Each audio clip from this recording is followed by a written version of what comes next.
Hello, BookTube. You know, one of the things that I love most about books is the way they shift and settle inside us after we read them. They're they're there in our mental furniture, and they're ready to answer new circumstances in our lives, to change and morph as we change and morph, as we learn and grow. What we read resonates differently than when we read it. Just because we're through with them doesn't at all mean they're through with us. And I love that. And believe it or not, those of you who don't read nonfiction, I can attest that it happens in nonfiction too. And it's unpredictable. You never know when it's going to happen. And it forms one of my regrets, my ongoing regrets with books, because since Open Letters Monthly, the literary journal where I am managing editor, since that started 9 years ago, I have been getting books in the mail. That number has increased steadily, especially as I've gained a small bit of prominence as a reviewer elsewhere, and as an editor at the Historical Novel Society. So when you're in a position of getting 10 books in the mail every day, you can't keep everything.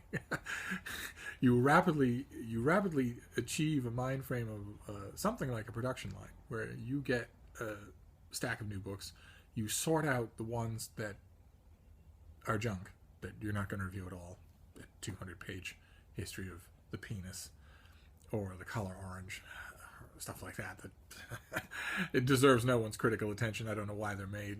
Those you dispense with. Then you have the smaller list of things that you are going to review, and then you have the list of things that are obviously genuinely important. You're not just going to review them. They're also memorably important books, things that people will probably be studying or reading in 100 years. Even so, even once you've went out, you can't keep them all. So, as I've advocated to plenty of you, the key to managing your library is not going on book buying bans, but rather keeping a hawk-like watch on the deadweight that's already in your library and getting rid of it. Donating it to the library. In my case, there's a wonderful used bookstore here in Boston that my stuff goes in and out of their doors all the time. That process has to be thorough, or I'd be up to my ham hocks in books. But it can make mistakes. And one of the things I love about thrift shops and used bookstores is that the books I find there present me with the opportunity to correct mistakes.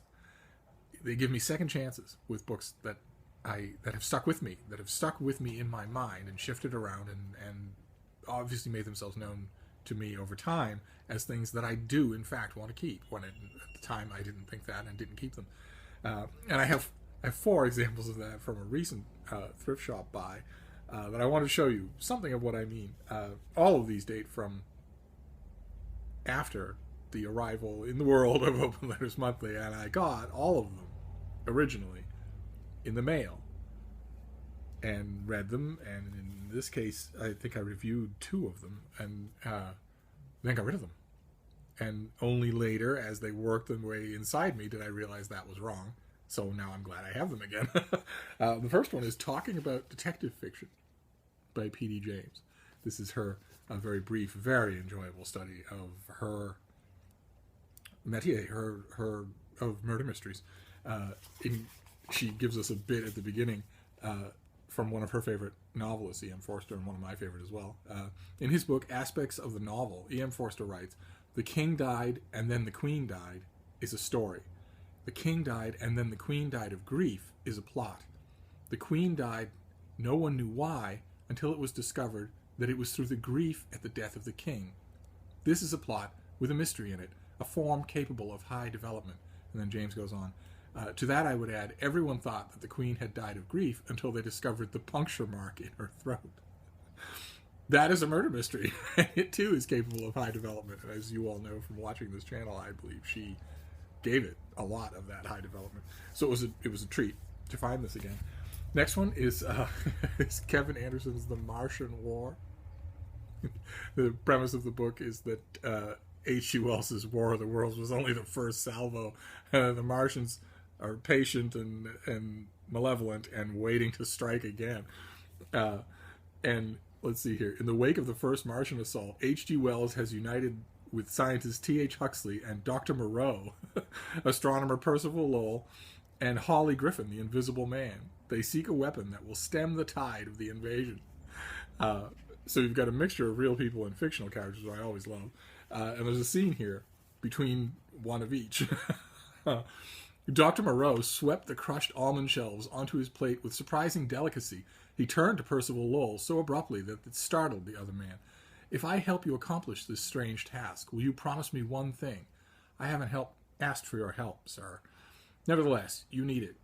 If your scheme turns out to be true, if creatures from the planet Mars do arrive here, then I must be the one to study them physiologically." For a moment, Moreau looked vulnerable.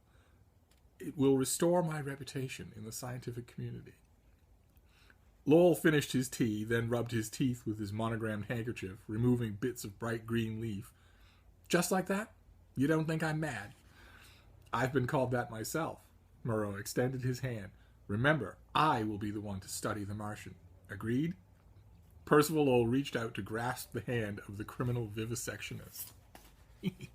It's from Titan Books. This is the latest, this lovely volume, and I don't know why I ever got rid of it. It's an absolute hoot. So I was happy to find it again. Our next one is This Republic of Suffering by Drew Gilpin Faust. This is a stunningly penetrating, intelligent look at the moral and physiological cost of the Civil War, the dead and the dying, the process of it, the mind frame of it. An obviously important book. Don't know why I got rid of my original copy. There's one passage here I wanted to read you. Letters describing soldiers' last moments on Earth are so similar, it is as if their authors had a checklist in mind. In fact, letter writers understood the elements of the good death so explicitly that they could anticipate the information the bereaved would have sought had they been present at the hour of death. The deceased had been conscious of his fate, had demonstrated willingness to accept it, had shown signs of belief in God and in his own salvation, and had left messages and instructive exhortations for those who should have been by his side. This was, I think, $1. So I'll try not to get rid of it this time. Our last one, a huge, boisterous piece. I got this in ARC. I got it in finished copy, and then I got it in paperback, and I still didn't have a copy. I got rid of all 3 of those. It's London, A History in Verse. This huge thing that is just that. It takes you through London, the city of London's appearance in poetry for 800 years. I wanted to give you just a bit of that from the highlight of it. This is one of my favorite English poets, Tennyson. From his Ode on the Death of the Duke of Wellington. "Where shall we lay the man whom we deplore? Here, in streaming London's central roar. Let the sound of those he fought for, and the feet of those he wrought for, echo round his bones for evermore. Lead out the pageant sad and slow, as fits an universal woe. Let the long, long procession go, and let the sorrowing crowd about it grow. And let the mournful martial music blow. The last great Englishman is low." There's everything in this book. It's a joy. I reviewed it. I loved it. I don't know why I got rid of it, but here it is back again. Like all of these, they're all back again. So I want to show you that. Thrift shop second chances. One of the many joys of my constant book perambulations.